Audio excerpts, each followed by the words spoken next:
जय हिंद दोस्तों। आप सभी का बहुत ज़्यादा योगदान रहा हमारे वीडियो में और मैंने देखा है कि पार्ट 1 में आप लोगों ने बहुत अच्छा रिस्पॉन्स दिया हमारे। ठीक है, हम लोग चल मैंने आज देखा जाए तो हम लोग 50 सब्सक्राइबर पूरा चुके हैं आप लोगों की मदद से और आगे हम लोग चलते हैं अगले क्वेश्चन पे। ठीक है, आज का क्वेश्चन रहेगा 26 नंबर से रहेगा, क्योंकि हम लोगों ने पिछले वीडियो में नंबर 25 का क्वेश्चन देख चुके थे, तो आज से 26 नंबर क्वेश्चन रहेगा। क्वेश्चन ये है कि 1815 के बाद यूरोप में किस प्रकार की सरकार स्थापित हुई।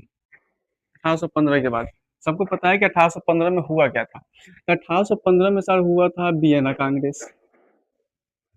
वियना संधि हुई थी, सबको पता है। तो वियना संधि जब हुई थी तो वियना संधि के बाद कैसी सरकार वहां पर स्थापित हो गई, इस बारे में देखना है। ठीक है, 1815 में किसी सरकार थी, लोकतांत्रिक थी। लोकतांत्रिक किसे कहते हैं? वैसा सरकार जिसमें सब लोगों को लेके चला जाए, सब लोगों की बातें सुनी जाए, लोगों का हक की बातें जो होती है उसे लोकतांत्रिक सरकार कहते हैं। तानाशाही सरकार सर ये भी नहीं। तानाशाही सरकार क्यों नहीं होगी? क्योंकि वैसा सरकार जिसमें जनता के बातों को बिल्कुल ना सुना जाए, उस पर क्रूरता दिखाया जाए, ठीक है, वैसे सरकार को बोलते हैं तानाशाही सरकार। ये भी नहीं होगी। कैसा सरकार था वहां पे? रूढ़िवादी सरकार था। कैसा सरकार था वहां पे? रूढ़िवादी सरकार। ठीक है, याद रहे कि कैसा सरकार था? रूढ़िवादी सरकार। कब? वियना कांग्रेस का स्थापना के बाद। कहाँ पे? पूरी यूरोप में कैसी सरकार की स्थापना हो गई थी? रूढ़िवादी सरकार की स्थापना हो गई थी। कब? 1815 के बाद। 1815 अगर कहीं पे आ जाए तो ये भी क्वेश्चन आ सकता है कि वियना संधि के बाद यूरोप में किस प्रकार की सरकार की स्थापना हुई थी, क्योंकि वियना संधि कब हुआ था? 1815 में ही। तो यहाँ पे क्वेश्चन वियना संधि दे दिया जा सकता है 1815 की जगह पर। ठीक है, इसलिए याद रखेंगे। कब हुआ? कौन सा सरकार था? रूढ़िवादी सरकार था। अगला क्वेश्चन, रूढ़िवादियों को क्या विश्वास था? रूढ़िवादियों को विश्वास क्या था? किस क्षेत्र में उनको विश्वास था? ये चीज देखते हैं। पहला क्या? पारंपरिक संस्थाओं को भंग करना, यानी कोई पारंपरिक संस्था, जैसे में हो गया चर्च हो गया, मंदिर हो गया, मस्जिद हो गया, ये सब चीज को पारंपरिक संस्था बोलते हैं। ठीक है, तो ऐसे संस्था का भंग करने का उनका प्लान था क्या? नहीं, ऐसे संस्था को उनको भंग करने का प्लान नहीं था। उनका प्लान क्या था कि पारंपरिक संस्था को बनाए रखना है। क्या करना है उनको? पारंपरिक संस्था बनाए रखना है। दोनों तो हुआ नहीं। ठीक है, कोई तो हुआ नहीं। तो कैसा होगा? पारंपरिक संस्था उनकी बनी रहनी चाहिए, यानी चर्च हमारी बनी रहनी चाहिए। पुरानी जो संस्था आ रही, पुरानी जो हमारी नियम है, वो संस्था हमें बनी रहनी चाहिए, वो चीजें खत्म नहीं होनी चाहिए। अगला क्वेश्चन, वियना संधि का मुख्य उद्देश्य क्या था?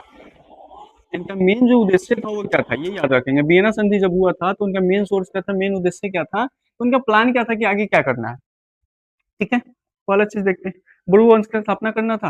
आप सबको पता है कि बुर्बो वंश की स्थापना हुई थी उस समय, तो जब 1815 में, जब आखिर के उस समय, जब 1815 में जब वियना संधि जब हुआ था, तो उसी समय बुर्बो वंश का स्थापना दोबारा किया गया था। ठीक है, और फिर से जब 1800, हम आपको पिछले वीडियो में बताया था, 1830 में जब दोबारा क्रांति हुआ था, तब जाके पूरी तरह बुर्बो वंश की समाप्ति हुई थी। ठीक है, लेकिन इनका मेन उद्देश्य ये नहीं था कि बुर्बो वंश का स्थापना करना है। ठीक है, आगे देखते हैं। बुर्बो वंश की स्थापना करना नहीं, यूरोप में शांति तथा पुरानी व्यवस्था लागू करना, ये होगा। यूरोप में क्या करना था? पुरानी व्यवस्था लागू करना था। ये क्यों नहीं होगा? राष्ट्रवाद लाना। राष्ट्रवाद का मतलब क्या होता है? लोगों में अपने देश के प्रति प्रेम भावना, निष्ठा के लिए, लोग के लिए मर जाना, कट जाना, कि हम देश के लिए तो करेंगे, कि हम देश के लिए। या फिर जैसे घर में नहीं होता, मेरे पापा को कोई कुछ बोल दिया तो हम तो लड़ेंगे आएंगे, ये सब चीजें, भावनाएं जो होती है, उससे राष्ट्रवाद कहते हैं। तो राष्ट्र का मतलब होता है देश। तो देश के लिए कुछ कर कर मिटने का जो जुनून होता है अपने अंदर, जैसे आर्मी में एक जुनून होती है कि हम कुछ भी कर लेंगे, तो उस जुनून को ही बोलते हैं राष्ट्रवाद। ठीक है, नेपोलियन की हार। नेपोलियन की हार तो सर 1815 में हो ही चुकी थी, तो इनका मेन उद्देश्य ये थोड़ी था जी कि नेपोलियन को हराना है। ठीक है, इनका मेन उद्देश्य क्या था? यूरोप में शांति तथा पुरानी व्यवस्था लागू करना। शांति कैसी? तो वहां पे आप सबको पता है कि जब नेपोलियन जब शासक बना था, तो लोगों में राष्ट्रवाद का भावना भर दिया था, राष्ट्रवादी भर दिया था। तो लोगों को ये बात हो गया था कि नहीं जी, हमको तो यूरोप आजाद चाहिए, आजाद चाहिए। तो ये चीजें, भावनाओं को पूरी तरह उनके बीच में खत्म करने का प्लान था, कि जो लोगों में जो भावनाएं आई हैं, यहाँ राष्ट्रवाद की जो भावनाएं नेपोलियन ने उठा दी है, इस राष्ट्रवाद की भावनाओं को पूरी तरह भंग कर देना था, ताकि लोग बाद में क्वेश्चन पूछे नहीं हमसे कि ये सच क्यों हुआ, ये सब चीज के बारे में क्वेश्चन ही कोई ना करे। ठीक है, तो लोगों में क्या था? शांति तथा पुरानी व्यवस्था। पुरानी व्यवस्था यानी जैसे लोग पहले रह रहे थे, कट रहे थे, मर रहे थे, या फिर जो भी चीजें उनको दबा के जीवन जिलाया जा रहा था, उस टाइप की व्यवस्था को फिर से लाना था। ठीक है, अगला क्वेश्चन देखते हैं। रूढ़िवादी शासकों ने 1815 के बाद अभिव्यक्ति की स्वतंत्रता, याद रखें, अभिव्यक्ति की स्वतंत्रता को दबाने के लिए क्या लगाया? अभिव्यक्ति, किसी स्पेशल व्यक्ति, हर व्यक्ति को उसकी स्वतंत्रता यानी उसके आजादी को दबाने के लिए वो क्या लगाए थे? व्यक्ति को एक आजादी मिलती है ना, जो एक फ्रीडम मिलता है ना कि आप ये कर सकते हो, तो उस आजादी को दबाने के लिए उन्होंने क्या किया था? ये चीज है, ठीक है। क्या कर लगा दिया था? कर का मतलब होता है टैक्स। टैक्स लगा दिए थे? नहीं। कठोर नियम लगाए थे? बिल्कुल नहीं। सेंसरशिप लगा दिए थे। क्या लगा दिए थे? सेंसरशिप। अब सेंसरशिप क्या होता है? सेंसरशिप में क्या होता है, जो उस समय पेपर वगैरह, न्यूज़पेपर ये सब छप रहा था, जो इस न्यूज़पेपर पेपर या फिर मैगजीन नोवेल जो भी छप रहे थे उन सब पे रोक लगा दिया गया। रोक लगाने के पीछे क्या कारण क्या निकल गया था? रोक वो इसलिए लगा दिया गया था कि पेपर में कहीं ना कहीं राष्ट्रवाद की भावनाएं छापी जाने लगी थी, आजादी की बातों को छापी जाने लगी थी, जन आंदोलन छापी जाने लगी थी। तो इससे क्या होगा, एक व्यक्ति जब यहाँ पे कोई आंदोलन होता है, उस आंदोलन को आंदोलन को हम क्या करते हैं, अपने पेपर में छाप देते हैं। तो जब आप पढ़ोगे या फिर कोई और व्यक्ति जब पढ़ेगा, ये आंदोलन मानते हैं कि एक एग्जाम्पल के साथ हम चलते हैं। तो मान लीजिए कोई एग्जाम्पल होती है दिल्ली में, कोई आंदोलन हो जाती है दिल्ली में, ये दिल्ली का जो एक होता है कोई पेपर में छप जाता है, लाइक हिंदुस्तान पेपर में, हिंदुस्तान पेपर या फिर किसी न्यूज पे आ जाता है, तो हम लोग इस चीज को देखेंगे। जब देखेंगे तो मन में गुस्सा आएगा, ऐसा क्यों हुआ, ये सब चीजें, तो ये भावनाएं उठेगी। तो ऐसी भावनाएं ना उठे इसके लिए क्या किया गया था, सेंसरशिप लगा दिया गया था, ताकि कोई न्यूज़पेपर छपे ही ना, ये सब चीजें हुई थी, ठीक है। आगे चलते हैं। वियना कांग्रेस में कौन सा देश शामिल नहीं था? बात है कि वियना कांग्रेस में कौन सा देश शामिल नहीं था, देखते हैं। फ्रांस। तो फ्रांस तो बिल्कुल शामिल था, क्योंकि फ्रांस में ही तो बुर्बो वंश थी, फ्रांस का ही तो सरकार बुर्बो वंश था। आप लोग को याद होगा, हमने बताया था कि लगभग जो 1815 में जब नेपोलियन को हराया गया था, उसमें कौन कौन से देश शामिल थे? तो जी फ्रांस शामिल था। कौन शामिल था? फ्रांस। ऑस्ट्रिया भी शामिल था और रूस भी शामिल था। शामिल कौन नहीं था इसमें से, एग्जाम्पल में से? स्विट्जरलैंड। कौन शामिल नहीं है? स्विट्जरलैंड बिल्कुल भी उस युद्ध में नेपोलियन को हराने में बिल्कुल भी शामिल नहीं था। तो एग्जाम्पल तो सर, एग्जाम्पल अब देखने की जरूरत भी नहीं है, यानी आंसर सीधे के सीधे लगा देंगे स्विट्जरलैंड पे। क्यों लगा देंगे? क्योंकि फ्रांस सर शामिल ही है, ऑस्ट्रिया शामिल ही है, रूस शामिल ही है, ये तीनों तो बिना कांग्रेस में तो शामिल ही होंगे। शामिल कोई नहीं हुआ? स्विट्जरलैंड। चलते हैं अगले क्वेश्चन पे, क्वेश्चन नंबर 31। 31 से क्वेश्चन देखते हैं फटाफट।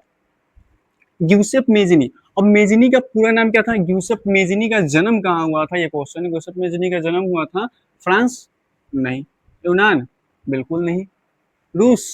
इसमें तो हो ही नहीं सकता। कहाँ पे हुआ था उसका जन्म? जेनेवा में। यूसुफ मेजिनी का जन्म कहाँ हुआ था? जेनेवा में। फटाफट कमेंट कीजिए, फटाफट जल्दी, ठीक है।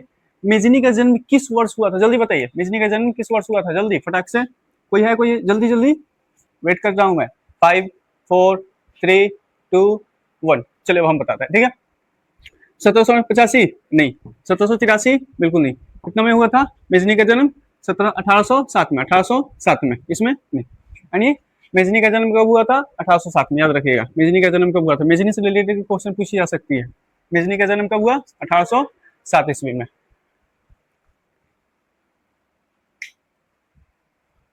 चलिए 33 नंबर क्वेश्चन देखते हैं। यंग इटली नामक गुप्त संगठन की स्थापना किसने की थी? यंग इटली नामक गुप्त संगठन की स्थापना किसने की थी? काउंट का बोर्ड? नहीं। मेटरनिक? नहीं किया था। नेपोलियन? नहीं। किसने किया था काउंट का बोर्ड? नहीं। किसने किया था? मेजिनी ने। देखिए, young Italy plus young Europe, young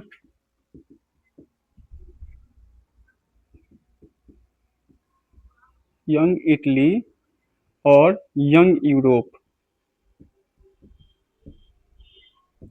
इस दोनों की स्थापना किसने किया था? मेजिनी ने, याद रखना है। इन दोनों का स्थापना किसने किया था? इस संगठन की स्थापना किसने किया था? मेजिनी ने किया था, याद रहे। फटाफट, बहुत अच्छा क्वेश्चन है, बहुत बार पूछा जा चुका है, पीवाई क्यू क्वेश्चन है, पहले से पूछा हुआ क्वेश्चन, ठीक है। आगे चलते हैं। ये क्वेश्चन, हाँ 34 नंबर क्वेश्चन, यंग यूरोप की स्थापना कहाँ हुआ था? ये क्वेश्चन आ गया, बेस्ट पूछा हुआ क्वेश्चन, पीवाई क्यू है एकदम, ठीक है। यंग यूरोप की स्थापना कहाँ हुआ था? यंग यूरोप की स्थापना रूस में हुआ था? नहीं। यूनान में हुआ था? नहीं। इटली? नहीं। बर्न में। कहाँ पे हुआ था? बर्न में। बर्न क्या है? तो बर्न को एक और नाम से जानते हैं, स्विट्जरलैंड। जर कौन सा नाम है वर्ण को, किस नाम से जानते हैं? स्विट्जरलैंड के नाम से जानते हैं, ठीक है। फटक से वर्ण को ही स्विट्जरलैंड नाम लेते हैं। 35 नंबर क्वेश्चन देखते हैं। मेटरनिक ने किसे हमारी सामाजिक व्यवस्था का, किसका? सामाजिक व्यवस्था का, सामाजिक व्यवस्था, ठीक है। सामाजिक व्यवस्था का सबसे क्या माना था? खतरनाक दुश्मन। ठीक है, क्या क्वेश्चन है?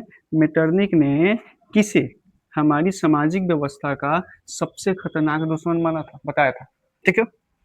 काउंट काबूर को नहीं, गैरिबाल्डी को नहीं, मेजनी को बिल्कुल। किसको माना था? मेजनी को बोलता था, जो मेटरनिक था वो मेजनी को बोलता था सामाजिक व्यवस्था के लिए बहुत खतरनाक आदमी है। इसके पीछे रीजन क्या था? मेजनी कुछ दिमाग से बहुत ज्यादा शातिर था, बहुत शातिर, पढ़े लिखे और अच्छे खासे जानकार व्यक्ति थे वो। और इन लोगों का जो भी ये लगाते थे, जो भी फंडा लगाते थे, जो भी तरीका लगाते थे, सब तरीका इनके आगे क्या हो जाता था? फेल हो जाता था मेजनी के आगे। इसी वजह से इसको सामाजिक व्यवस्था का सबसे खतरनाक व्यक्ति माने थे, ठीक है। आगे देखते हैं। मेजनी किस गुप्त संगठन का सदस्य था? ये क्वेश्चन पीवाईक्यू है, पीवाईक्यू। मेजनी किस गुप्त संगठन का सदस्य था? ये क्वेश्चन बार बार पूछा जा चुका है, ठीक है। फटाक से देखते हैं। कार्बोनेरी संगठन का, बताइए आप लोग। कार्बोनेरी संगठन का, जलवेराइन संगठन का, या जैकोबिन संगठन का? जल्दी कमेंट कीजिए, फटाक से कमेंट कीजिए, कमेंट कीजिए। कौन सा? जलवेराइन, सॉरी, कार्बोनरी, जलवेराइन या फिर जैकोबिन? किसका था? कार्बोनरी का। किसका? कार्बोनरी संगठन का वो सदस्य था, ठीक है। चलते हैं अगले अगले क्वेश्चन पे, यानी 37 नंबर क्वेश्चन पे पढ़ते हैं। 37 नंबर क्वेश्चन क्या है? 1830 की जुलाई क्रांति कहाँ हुई थी? बात यह है कि 1830 में जो क्रांति हुआ था, जुलाई 1830 में जो क्रांति हुआ था वो किस देश में हुआ था, हुआ कहाँ था? ये क्वेश्चन है। फ्रांसा में हुआ था? नहीं। फ्रांस में हुआ था? बाद में देखते हैं। रूस में हुआ था? नहीं। इटली में? नहीं। तो जुलाई 1830 की क्रांति हुई कहाँ थी? तो जुलाई 1830 की क्रांति हुई थी फ्रांस में। किसके खिलाफ हुई थी? तो वो हुई थी, आप लोगों को याद होगा हमने बताया था कि जुलाई 1830 की जो क्रांति हुई थी, जुलाई 1830 की जो क्रांति हुई थी, उसी क्रांति में बुड़बो वंश की पूरी तरह समाप्ति हुई थी। बुड़बो वंश की जो समाप्ति हुई थी, इसी जुलाई 1830 की क्रांति में पूरी तरह बुड़बो वंश की समाप्ति हो गई थी। और इस क्रांति को सामने लाने वाले जो थे वो मध्यवर्गीय थे। कौन थे? मध्यवर्गीय, middle class, middle class, middle class के लोग थे। अब सबको पता है मध्यवर्गीय एक ऐसे वर्ग है जिसमें लोग ना ही तो ऊपर रहते हैं ना ही नीचे रहते हैं, बीच वाले जो वर्ग होते हैं, बीच में जो वर्ग होते हैं, ना ही हाई क्लास ना ही लो क्लास, वैसे वर्ग को बोलते हैं मध्यवर्गीय क्लास, मध्यवर्गीय वर्ग। वो लोग कहीं ना कहीं शिक्षित होते हैं और शिक्षित होने के साथ साथ अपना खाना पीना सब कुछ खुद से देखते हैं। तो उन्हें ये लगता था कि कहीं ना कहीं हमें दबाया जा रहा है, हम ऊपर वाले वर्ग में भी नहीं है, नीचे वाले वर्ग में भी नहीं है, हम खुद से खाना पीना खाते हैं, खुद से हर चीजें करते हैं, तो फिर मुझे क्यों दबाया जा रहा है? इस बातों को लेकर मध्यवर्गीय ने क्या की थी? आवाज उठाया था। और इस वर्ग ने क्या किया था? इसी वर्ग ने क्रांति का रूप ले लिया था, ठीक है। कब? 1830 में, जुलाई में। और यहाँ पे किसकी समाप्ति हो गई थी? बुड़बो वंश की समाप्ति हो गई थी, ठीक है। चलते आगे। अगला क्वेश्चन कहाँ पे हुआ था? 1830 में फ्रांस में हुआ था। अब आते हैं जुलाई 1830, जुलाई क्रांति यानी 1830 में जो क्रांति हुआ था के बाद फ्रांस का संवैधानिक शासक होगा जी, संवैधानिक शासक, ठीक। यहाँ पे संवैधानिक शासक कौन बना? जुलाई क्रांति 1830 के बाद फ्रांस का संवैधानिक शासक कौन बना? देखते हैं। Charles x? नहीं। नेपोलियन द्वितीय? नहीं। चार्ल्स एक्स नहीं बोलते, चार्ल्स 10वां भी बोलते हैं इसको, ठीक है। चार्ल्स 10वां बोलते हैं, कहीं पे चार्ल्स 10वां भी बोला जाता है, कहीं पे चार्ल्स एक्स। याद करने का अपना अपना तरीका, कि चार्ल्स एक्स से भी आप याद कर सकते हैं, चार्ल्स 10वां से भी याद कर सकते हैं, ठीक है। नेपोलियन द्वितीय? नहीं। कौन था? Louis Philippe. Louis Philippe. जैसे बुर्बो वंश की जब समाप्ति हो गई तो लुई फिलिप को वहां पे शासक बना दिया, संवैधानिक शासक। संवैधानिक शासक का मतलब ये होता है कि सब लोगों की इच्छा के अनुसार, कि हाँ जी क्या इसको शासक बनाया जाए? हाँ ठीक है, बना दिया जाए। तो सब लोगों की इच्छा के अनुसार उसे शासक बना दिया गया। किसको बना दिया गया? लुई फिलिप को। लेकिन लेकिन लेकिन ठीक है, लेकिन लुई फिलिप जो शासक था वो बहुत उदारवादी शासक था। कैसा था? उदारवादी। सर उदारवादी शासक तो और अच्छा होता है ना जी, जो सबका भला करेगा। हाँ, उदारवादी शासक अच्छा होता है, लेकिन इसने क्या किया था कि इसके जो विरोधी थे, यानी दुश्मन जो थे, उसके लिए एक अच्छा खासा क्या बोलते हैं संगठन चला दिया था, जिससे उन्हें बहुत ज्यादा फायदे हो रहे थे। और ये इसको भी बाद में उसके बाद में फिर एक क्रांति होती है, जिस क्रांति का नाम है 1848 में एक क्रांति हुई थी। ठीक है, 1848 में क्रांति हुई थी, सन 1848 में। ठीक है, इस क्रांति के दौरान लुई फिलिप को भी वहां से शासक से हटा दिया गया। ठीक है, याद रहे कि लुई फिलिप को शासक से वहां से हटा दिया गया। कब? 1848 की क्रांति के बाद लुई फिलिप वहां के शासक से हट जाते हैं। कहाँ के शासक से? फ्रांस के शासक से। ठीक है, अगला क्वेश्चन देखते हैं कि क्वेश्चन क्या कहता है। क्वेश्चन नंबर 39, बेंजिलियम जो था, बेंजिलियम किस देश से अलग हुआ था? बात यह, बेंजिलियम किस देश से क्या हुआ था? अलग हुआ था। ये क्वेश्चन आ गया। आखिर सर बेंजिलियम अलग हुआ था तो हुआ क्यों था? तो बेंजिलियम के अलग होने के पीछे रीजन क्या था? सबसे पहले ये देखते हैं कि अलग किस देश से हुआ था। फ्रांस से हुआ था? नहीं, फ्रांस में तो था ही नहीं। रूस से हुआ था? नहीं। रशिया से? नहीं। किससे हुआ था बेंजिलम अलग? नीदरलैंड से। किससे अलग हुआ था? नीदरलैंड से। आखिर अलग हुआ तो क्यों हुआ था? अलग इसलिए हुआ था, जब फ्रांस में जब 1830 की क्रांति हुई थी, तो वो क्रांति फैलते फैलते फैलते फैलते बहुत ज्यादा गंभीर रूप ले ली थी। एक एग्जाम्पल में अगर देखा जाए, अब हम आपको कुछ देर पहले के एग्जाम्पल बताएं कि अगर अभी रिसेंट में आप सबको पता है कि बहुत सारे जगह पर आंदोलन हो रहा है, नीट का पेपर लीक हुआ है, ये सब चीज आंदोलन होती है। जब तो एक जगह पे जब आंदोलन होती है तो कहीं और पे फैल जाती है वो आंदोलन, एक दूसरे राज्य में फैल जाती है, दूसरे देश में फैल जाती है। तो वैसे ही जब फ्रांस में जब आंदोलन हो रहा था, तो वही चीजें मनचाहा, जैसे राजा का यहाँ पे राजा के विरोध किया गया, निरंकुश राजा था एकदम, रूढ़िवादी राजा, रूढ़िवादी शासक था, निरंकुश राजा था। जब इसको यहाँ से हटा दिया गया, तो वहां पे भी जो शासक थे वो भी कुछ ऐसे ही टाइप के शासक थे, तो उनको पूरी तरह वहां के लोग क्या किए, ना एक्सेप्ट करके उन्हें भी हराने के लिए क्या किए थे, वहां पे क्रांति और ये सब चीजों का प्रचलन शुरू हो गया था। तो उस समय बेंजिलम क्या किया था, नीदरलैंड से वो क्या हो गया था, अलग हो गया था। ठीक है, चलता आगे। रूढ़िवादी ताकतों, रूढ़िवादी जो ताकत है, रूढ़िवादी शासक, आपको सबको पता है जब क्या बोलते हैं वियना संधि जब हुआ था, तो वो कैसा था, रूढ़िवादा की सरकार थी, रूढ़िवादी सरकार थी उनकी, ताकि किसी को मतलब एक सफाई नहीं देना जो लागू कर दिया गया। हाँ, न्यूज़पेपर बंद कर दिया गया, टीवी के जो भी सोर्सेस थे, प्रचलन थे, या फिर क्या बोलते हैं मैगजीन जो छपती थी, सब चीजें बंद कर दी गई थी, ताकि कोई भी जानकारी लोगों में फैले ही नहीं। ठीक है, और इस बात को लेकर कोई आंदोलन या राष्ट्रवाद की भावना उनमें ना जगे। ठीक है, तो रूढ़िवादी जो ताकत थे, ताकत के खिलाफ, रूढ़िवादी ताकत के खिलाफ क्रांतिकारियों का मुद्दे, जो क्रांतिकारी थे, आप सबको पता है कि रूढ़िवादी जो है उसके खिलाफ में कुछ लोग विरोध करेंगे, और जब विरोध करेंगे तो उसी को तो बोलते हैं क्रांतिकारी। जो लोग एक कहीं ना कहीं गलत काम का, क्या बोलते हैं, जो लोग गलत काम का विरोध करते हैं, क्या करते हैं, विरोध। जो लोग कोई गलत काम का विरोध करते हैं या फिर उसके खिलाफ लड़ते हैं, तो क्या कहलाते हैं, क्रांतिकारी कहलाते हैं। सर भगत सिंह क्या थे, क्रांतिकारी थे। महात्मा गांधी क्या थे, क्रांतिकारी थे। राजगुरु क्या थे, क्रांतिकारी थे। सुखदेव क्या थे, क्रांतिकारी थे। सुभाष चंद्र बोस क्रांतिकारी थे। ये सभी लोग क्या थे, क्रांतिकारी थे, जो एक किसी ना किसी चीज के लिए लड़े, और एक लंबे समय तक लड़ने के बाद क्या किए, उस चीजों को आजादी दिलाए, उस चीजों को हक पाए। ठीक है, तो वैसे ही कुछ क्रांतिकारी क्या था कि जो क्रांतिकारी थे उनका मेन उद्देश्य क्या था, उनका मेन जो बात था वो उद्देश्य क्या रखे थे, कि ऐसा क्या उद्देश्य होना चाहिए हमारी फ्रांस को लेके कि आखिर क्या हमारा बाद में अच्छा हो। उनका कुछ उद्देश्य होगा, तो उद्देश्य देखते हैं। उद्देश्य क्या था, राज्य तंत्र का उदय। राज्य तंत्र यानी जो राजा का जो तंत्र चल रहा है, राजा का जो सिस्टम चलता है, तंत्र का मतलब होता है सिस्टम, प्रणाली। ठीक है, तो राजा का जो तंत्र चल रहा है, राजा की जो सरकारें चल रही है, उस चीज का उदय करना है, बढ़ाना है।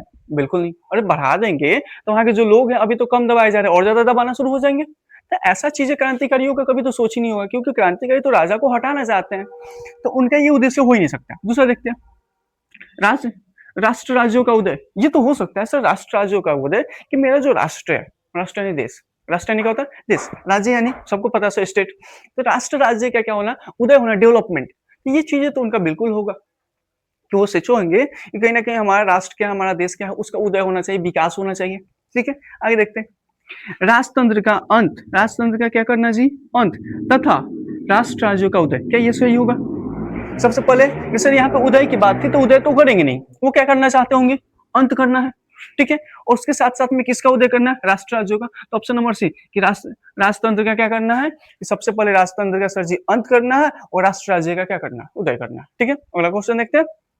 नेक्स्ट क्वेश्चन है, ये सब आप लोग याद रखेगा। ठीक है, यूनान का स्वतंत्रता संग्राम किस वर्ष हुआ था? यूनान में जो स्वतंत्रता संग्राम हुई थी, अब सबको पता है सर स्वतंत्रता संग्राम किस लिए होता है कि जब कोई वहां पे कोई अलग शासक हो, पहला चीज कि अलग शासक आ जाए, कोई ऐसा शासक, शासक का मतलब सबको पता है सर राजा, बहुत अलग अलग तरीके से बोला जाता है। देखिए कहीं कहीं पे आप लोग इसको याद कीजिएगा, शासक भी बोलते हैं, सम्राट भी बोला जाता है, नवाब, ठीक है, उसके बाद में राजा, जार, ये सभी चीजें एक, सबका मतलब एक ही होता है। और इसी चीज का फॉरेन कंट्रियों में नवाब को नवाब बोला जाता है, याद रहे, नवाब, नवाब। फॉरेन कंट्री में क्या बोलते हैं, नवाब बोल दिया जाता है, नवाब, ठीक है, इसके लिए टेंशन नहीं लेना। चलिए देखते हैं यूनान का स्वतंत्रता संग्राम किस वर्ष हुआ था। अब स्वतंत्रता संग्राम होता है क्या, आप खुद सोचो, कोई ऐसा शासक आ जाए जो निरंकुशता दिखाए, उदारवादी ना हो, एकदम रूढ़िवादी हो, तो उससे बचने के लिए क्या किया जाता है, कहीं ना कहीं खास करके उससे बचने के लिए हम क्या करते हैं, उससे बचने के लिए हम ये करते हैं कि क्या किया जाए कि उसके लिए एक स्वतंत्रता संग्राम चला जाता है, फ्रीडम चला जाता है, फ्रीडम, जिससे बचा जा सके। एग्जाम्पल में देखा जाए, जब भारत में,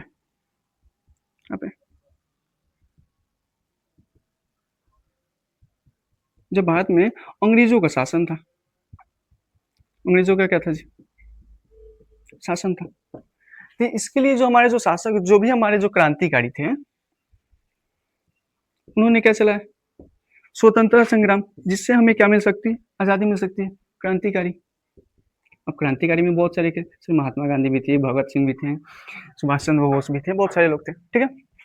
यूनान का जो स्वतंत्रता संग्राम हुआ था वो किस वर्ष चलाया गया था, 1848 में, नहीं 1848 में क्या हुआ था, लुई फिलिप के शासन को खत्म करने के लिए 1848 में चलाया गया था क्रांति, ठीक है। 1848 में लुई फिलिप के शासन को खत्म करने के लिए 1848 में क्रांति चला था। 1830 में बिल्कुल नहीं, 1830 में क्या हुआ था, बुर्बो वंश की समाप्ति के लिए 1830 में क्रांति चलाया गया था, ठीक है। तो ये दोनों तो सबसे पहले घटे सर। अगला देखते हैं क्या 1807 में, बिल्कुल नहीं, 1807 में क्या हुआ था, मेजनी का जन्म हुआ था 1807 में, मेजनी का जन्म कब हुआ था, 1807 में।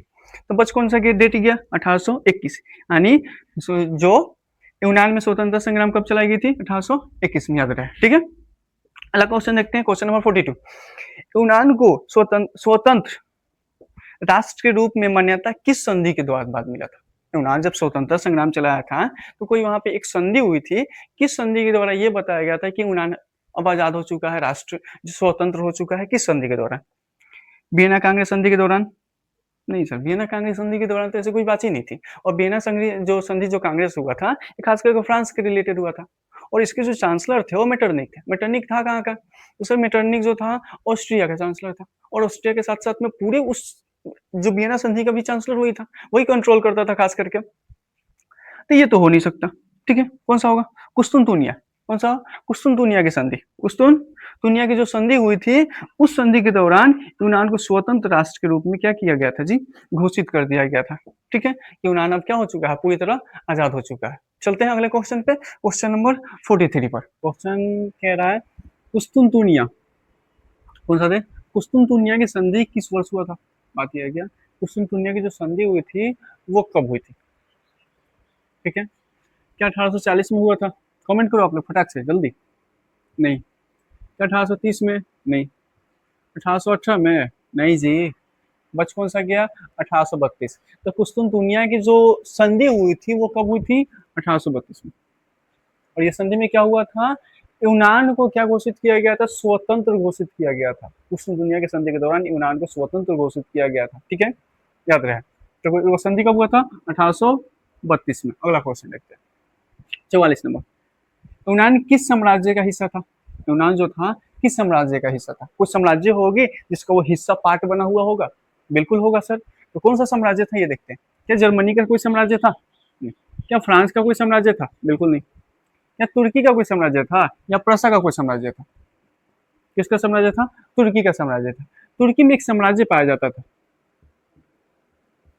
तुर्की देश में एक साम्राज्य था, जिस साम्राज्य का नाम क्या था, अंटोमन साम्राज्य, अंटोमन साम्राज्य। और ये जो साम्राज्य था वो किसका था, मुस्लिमों का साम्राज्य था। वो साम्राज्य किसकी थी, मुस्लिमों की साम्राज्य थी। अंटोमन साम्राज्य किसका था, किस धर्म का था, मुस्लिम का था। याद रहे।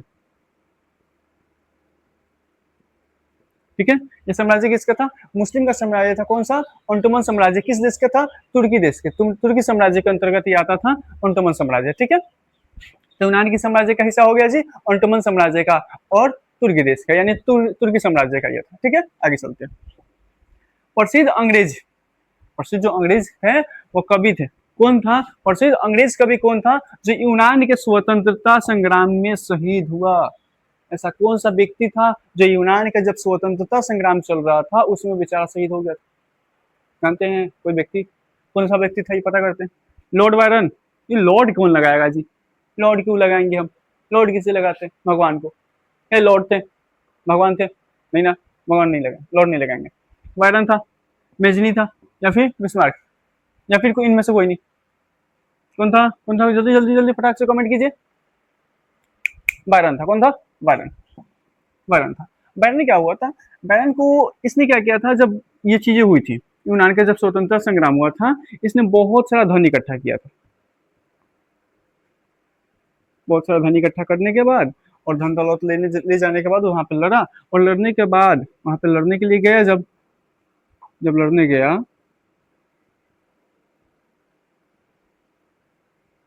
जब लड़ने गया वहां पे, तो लड़ने से गया जब, तो उसको 1824 में, कब?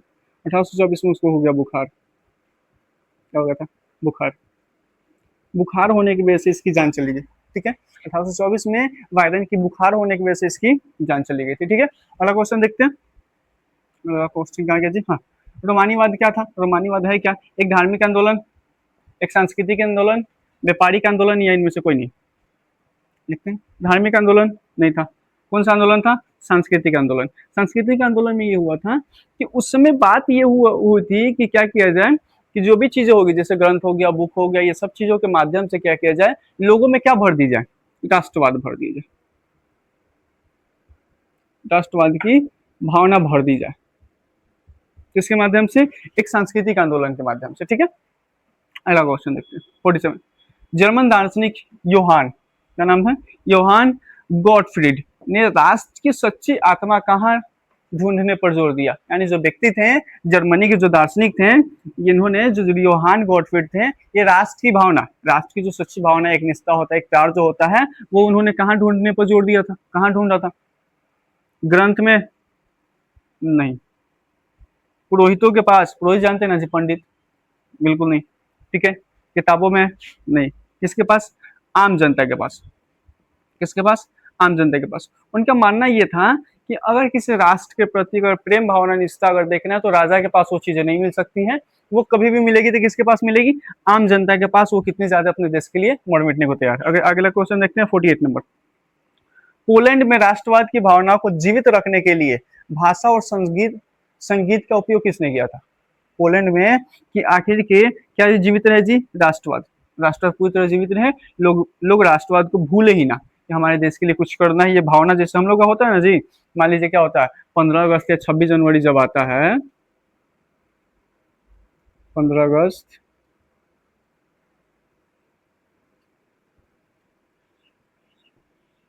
15 अगस्त या 26 जनवरी जब आता है, तो उस टाइम में हम क्या लोग करते हैं, एक गाना बजा देते हैं अच्छा खासा, जिसको बोलते हैं भक्ति गाना। मतलब देशभक्ति वाला, भाई वाला भक्ति नहीं, पूजा पाठ वाला भक्ति नहीं, देशभक्ति। ठीक है, भक्ति गाना बजा देते हैं, तो लोगों में देखते हैं ना, क्या वक्त जग जाता है, राष्ट्रवाद जग जाती है ना, हम देश के लिए करेंगे, ये करेंगे, वो करेंगे। ठीक है, तो वैसा ही हाल यहाँ पे हुआ था कि ऐसा कौन सा व्यक्ति था, ठीक है, जो ये समझ गया था कि क्या रखना पड़ेगा, हमें भाषा और संगीत का सहारा लेना पड़ेगा, तभी लोगों में क्या रहेगी, राष्ट्रवाद की भावना रहेगी, नहीं तो खत्म हो जाएगी। टिप्पू सुल्तान था। टिप्पू सुल्तान तो मैसूर का शासक था जी, ये तो हो ही नहीं सकता। मेजनी नहीं। बिस्मार्क नहीं। कौन बच गया? कैरोल कुर्फिस्की। कैरोल कुर्फिस्की, इन्होंने ही ये बात कर रखी थी कि भाषा और संस्कृत का सहारा अगर लेंगे, उपयोग करेंगे, तो हमारा जो होगा वो राष्ट्रवाद कभी खत्म नहीं होगा। जैसे एग्जाम्पल में आपको बता दिए कि 15 अगस्त 26 जनवरी का जब टाइम आता है, तो हम लोग एकदम रेडी रहते हैं, एकदम रेडी है, देश में जुनून आ जाता है, एकदम मन में जुनून आ जाता है, वैसी हाल। ठीक है, अगला क्वेश्चन पे चलते हैं, चलिए। 50 नंबर क्वेश्चन देखते हैं। रूसी कब्जे के बाद, जब रूस ने कहाँ पे कब्जा कर लिया था? पोलैंड पे। जब रूस ने कहाँ पे कब्जा कर लिया था जी? पोलैंड पे। तो रूस आके किस भाषा को पोलैंड पे जबरन थोप दिया था कि हाँ जी तुम पोलैंड वाले यही भाषा बोलोगे जबरदस्ती। जैसे में कोई अब खुद सोचो कि कोई इंडिया में व्यक्ति आता है या फिर कोई देश आता है और इंडिया में क्या कर देता है, अपना पूरी तरह से कब्जा जमा लेता है, तो कहीं ना कोई भाषा बोलेगा कि आप लोगों को यही भाषा बोलनी होगी। तो ऐसे ही रूस ने जब पोलैंड पे कब्जा कर लिया था तो किस भाषा को थोप दिया था उनके ऊपर? क्या लैटिन भाषा को? नहीं। ग्रीस को? नहीं। अंग्रेजी को? नहीं। किस भाषा को? रूसी लैंग्वेज को। रूसी लैंग्वेज वैसा लैंग्वेज होता है जो रूस में बोला जाता है। जो लैंग्वेज रूस में बोली जाती है उसे बोलते हैं रूसी लैंग्वेज। और वही रूसी लैंग्वेज क्या कहता है, पोलैंड पे थोप दिया गया था कि पोलैंड वाले भैया तुमको क्या करना होगा, हमारी ही लैंग्वेज बोलनी होगी, या नहीं बोलोगे तो कुटाओगे। या फिर कोई सख्त कानून बना दिया गया था कि आपको तो मेरी ही लैंग्वेज बोलनी पड़ेगी चाहे आप कोई भी हो। ठीक है, इस लैंग्वेज को वो लोग प्रीफर कर दिए थे। ठीक है, आगे देखते हैं 50 नंबर। पोलैंड के पादरी, पादरी जानते हैं जी किसको बोलते हैं? पादरी, चर्च में रहने वाले को। जैसे चर्च में जो पूजा करते हैं हम लोग, पंडित क्या होते हैं? मंदिर में जो पूजा करते हैं उसको क्या बोलते हैं? मंदिर के पुजारी पंडित कहलाते हैं। पंडित कहलाते हैं ना जी। जो मस्जिद में जो पूजा पाठ करते हैं, जो भी चीज अर्चना करते हैं, उन्हें क्या कहलाते हैं? मौलवी कहलाते हैं। तो ऐसे जो चर्च में जो पादरी जो होते हैं पूजा पाठ करवाते हैं या करते हैं, उसे क्या कहते हैं? पादरी कहते हैं। तो जो पोलैंड के जो पादरी ने रूसी शासन के खिलाफ, जो रूसी शासन हो गया, रूसी का शासन कैसे हो गया जी? तो जब रूस ने पोलैंड पे जब कब्जा कर लिया और वहां पे ये बता दिया है कि तुम्हें क्या बोलनी पड़ेगी, रूसी ही लैंग्वेज बोलनी पड़ेगी, तो वो तो वहां पे शासन चला रहा है, अपना राज चला रहा है। तो शासन के खिलाफ, उसके खिलाफ में विरोध करने के लिए किस भाषा का उपयोग किया था? किस भाषा को उन्होंने हथियार बनाया था? पादरियों ने किस भाषा का हथियार बना लिया था? लैटिन भाषा को? नहीं। हिंदी को? नहीं जी। संस्कृत? नहीं। किस भाषा को? पोलिश। अब पोलिश कौन सा लैंग्वेज है? तो पोलैंड में जो लैंग्वेज बोली जाती है उसे पोलिश लैंग्वेज कहते हैं। जो पोलैंड में कौन सा लैंग्वेज बोली जाती है? Polish language. ऐसे में ऐसे इंग्लैंड में तो अंग्रेजी बोला जाता है। तो ऐसे ही तो हिंदुस्तान में तो हिंदी बोला जाता है। ऐसे ही हिंदुस्तान हिंदी, पोलैंड पोलिश, रूसी रूस रूसी लैंग्वेज, इंग्लैंड अंग्रेजी। तो ऐसे ही, ठीक है, इसमें कोई दिक्कत नहीं होनी चाहिए। और आप लोग फटाफट अपना कमेंट कर दो। कमेंट ये कर दो कि आके के आज के जो 25 क्वेश्चन हुए, 25 क्वेश्चन में कितनी सारी क्वेश्चन आपकी सही हुई है। कि जल्दी से कमेंट करके बताओ। और कोई भी समस्या हो, अगर किसी को कोई दिक्कत आती है या फिर कोई क्वेश्चन में अगर समस्या हो तो आप कमेंट कीजिए, मैं कमेंट कर रिप्लाई खुद से आपको दूंगा और समझाऊंगा कि क्यों होगा और कैसे होगा। ठीक है, आप क्वेश्चन कर सकते हैं फटाफट। ठीक है, लेकिन आप लोग एक काम नहीं कर रहे हो, एक काम में आप लोगों की गलती है। देखो बताता हूँ।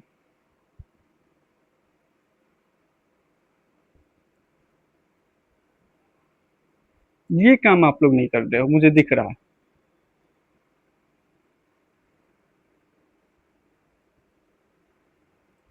ये काम आप लोगों का करवाना जरूरी है। मेरा काम क्या है? पढ़ाना। आपका काम क्या है? ये चीजें करवा देना। ये चीजें आप लोग करवा दोगे। मुझे उम्मीद है कि आज हमारी जो फैमिली 50 सब्सक्राइबर का पुर चुका है, आप लोगों की मदद से वो फैमिली बहुत जल्दी और अच्छा पुर जाएगा और आप लोग सहयोग जरूर करोगे। ठीक है, चलते हैं। जय हिंद।